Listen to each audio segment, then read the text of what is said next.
Hello, good evening. A coroner has criticised the way that bereaved people are dealt with in Essex. Dr. Peter Dean is unhappy with changes to the coroner's service introduced by Essex County Council.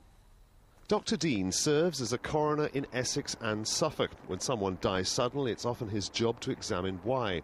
But in a radio interview tomorrow, he says since the County Council centralised the service in Essex, there have been delays in holding inquests and even in examining bodies and releasing them to families. You've got an office which is no longer managed by the coroner, but managed by people who don't fully understand the service. The coroner's officers may sometimes only pick up the case a week later, and that is absolutely wrong, absolutely unforgivable. It's a claim backed up by a former coroner's officer. He was brought out of retirement to help Dr. Dean deal with a growing backlog of cases. There's one particular case.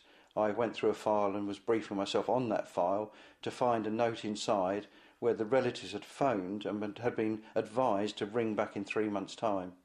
Now, that is totally unacceptable. Dr. Dean says delays caused by the closure of his former office at Hadley Police Station near Southend even led to bodies deteriorating. That certainly was what took place, and it gave me huge concern. I warned about these problems before this closure happened, and as a result of those delays, funerals were delayed, and on occasions, families' viewings of bodies were cancelled.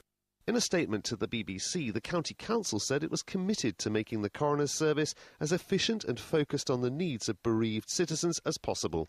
It said there have been delays in progressing referrals from time to time, but these are not a feature of the service and there are no current problems in this regard.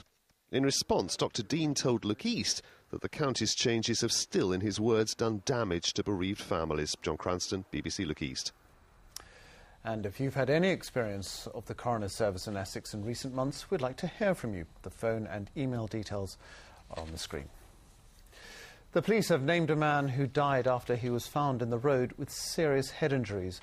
Martin Grimwood was 33 and lived in Witham. He suffered fatal head injuries in the early hours of Sunday morning and died in hospital. He'd been a passenger in a Kia Sedona taxi. Detectives want to know how he came to be injured in the road. A 200-metre exclusion zone is in place around an industrial unit in Milton Keynes. Fire crews were called to Park Farm at Wavendon yesterday evening. It took 3 hours to put the fire out, but the main danger came from gas cylinders, which are still too hot to be safe. A group of narrowboaters in Cambridgeshire have accused the Environment Agency of neglecting a key waterway in the Fens. Horseway Channel near Chatteris has been unnavigable for years. Getting a narrowboat into Horseway Lock is hard work these days.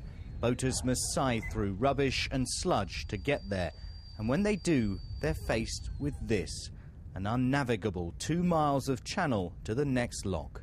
We've got a boat up here to the point where we can't go any further because the Environment Agency are responsible for their bit of water and they haven't kept it in good order. So we are trying to prove to them that boaters want to come up here, want to use it, and they should put it back into good order.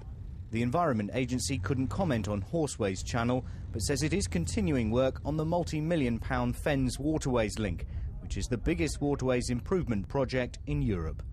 Joel Mapp, BBC Look East, Cambridgeshire.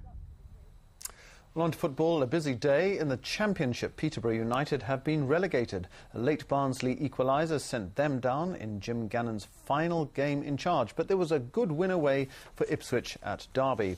In the early kick-off in League One, Colchester lost their playoff battle with rivals Millwall. With the score 1-1, substitute Danny Bart headed into his own net to give the visitors 3 points. And it was 3 points for league leaders Norwich against bottom club Stockport. Both Norwich goals came in the first half from Anthony McNamee and Grant Holt. It ended 2-1. Elsewhere in League One, MK Dons' playoff hopes took a knock. They lost at Bristol Rovers, and Southend were well beaten by fellow strugglers Gillingham. And finally in League Two, a draw for Northampton Town against Torquay. Let's take a look at the weather now, and it should stay fine overnight with patchy cloud and long clear spells, a low of 5 Celsius. Tomorrow, fine and dry with patchy cloud and sunny spells, the day's high 15 Celsius. Wednesday, cloudy with spots, but brightening up later. Thursday, dry with variable cloud, and Friday, well, much the same really. That's it for now.